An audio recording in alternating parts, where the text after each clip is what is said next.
to show you how to use EdPuzzle, one of my favorite websites to add questions to videos. This is a must-have if you're planning on using videos in a blended classroom situation or if you're using videos in a flipped model. When I go to EdPuzzle, you have the option of logging in as a teacher or a student. You can go through a quick tour through EdPuzzle. It'll show you that, as you mentioned, you can start by shortening the video by using the red bars. So you can actually shorten videos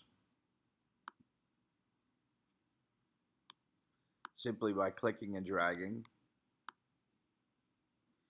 And so now the students would be able to, you would only have the part of the video that you want to share with the students. At any point you can create a question. So this shows an open-ended question that will allow students to type in whatever their answer is.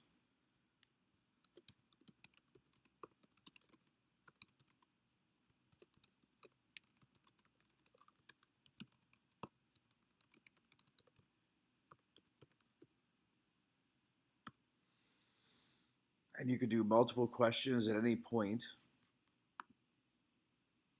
You have great analytics that is going to show you how the students did on grading, how often they created their questions, how many times they watched it, if it was on time. And so great analytics that will help you determine, um, have your students been active learners, active listeners while they're watching your videos, and do they need reteaching or support in the content. Now, when you go to log in to EdPuzzle, my recommendation is log in with your Google account. You can use your Marymount or any of your Google accounts that you want to.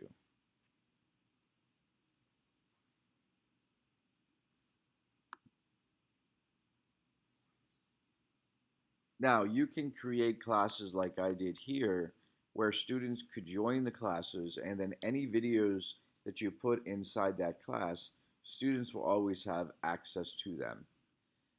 You can give them certain due dates, so they have to complete the video by a certain time, or you can create videos that are resources to be used at any time.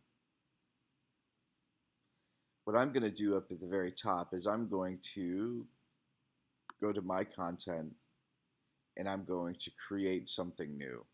Now, when you create new, you can see that you can use a new video. You can upload a video that you created. For example, if you created a flipped classroom, you could do that, upload the video.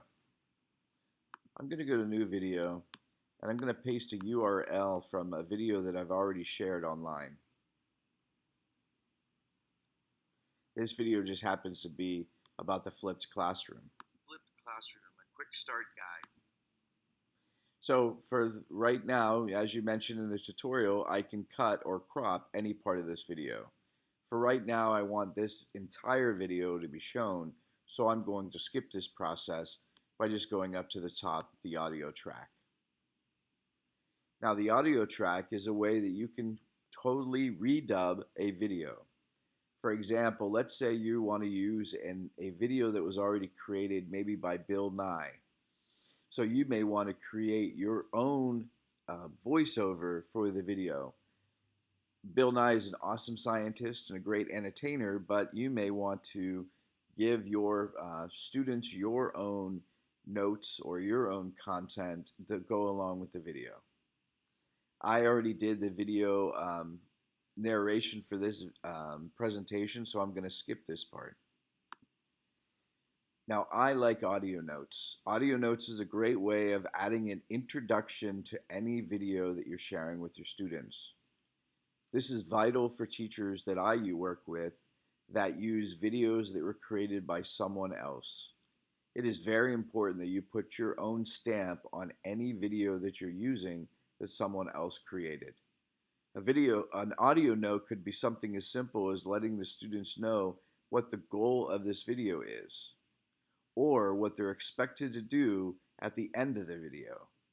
It could be that, once you watch this video in class the next day, we're going to actually recreate what this video is about. And of course, the last one is creating quizzes or creating quiz questions. When you select a quiz, all you have to do, wherever you want to start the quiz, let's say I want to move it into this part, all I have to do is click on the green question mark at the bottom, and I'll have 3 different question choices that I can select from. An open-ended question, multiple choice, or a comment that will allow all students to see. So think of it as more of a discussion. One of the things that's really important about using multiple choice is you provide instant feedback to your students. For example, if you notice here, I have 2 questions, one is right, one is wrong, and then I have the feedback option. It's very important that you give your children, your students, the feedback on these tests. Because remember, these tests, these active listening activities are to help the students be engaged in the content. It's not an I got you, and it's not a formative assessment. It is a way to make sure the students are active and the students are learning. So if they get a question wrong, you want to make sure that they know why it was wrong. And this is your opportunity because you can put the feedback directly into this question type.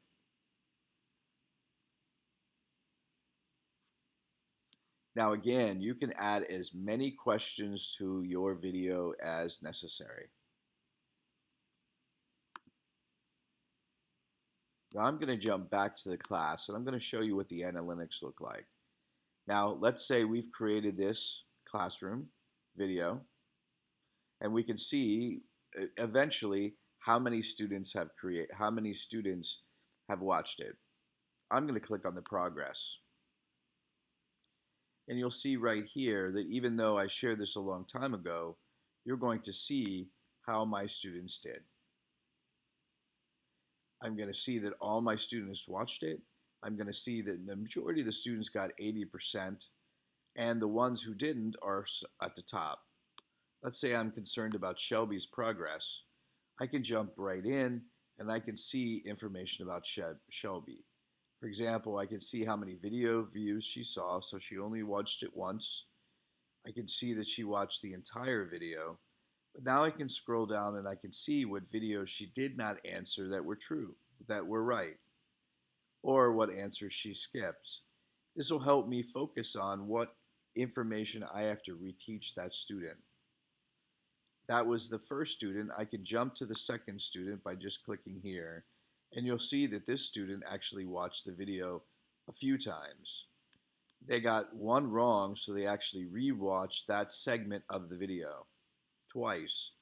So if I go through, I can see how often the students watch the video and how often they watch the segments, because that might help me narrow down exactly what I need to reteach. This student really struggled with this. And because they struggled with it, they watched this part for 5 times before they could answer the question right. But as you watch, they went through and had to rewatch the segments of the video in order to get the questions right. And they still struggled getting all the questions right. Hopefully you see how EdPuzzle can fit into your instruction. It is a must-have for when you are using the flipped model.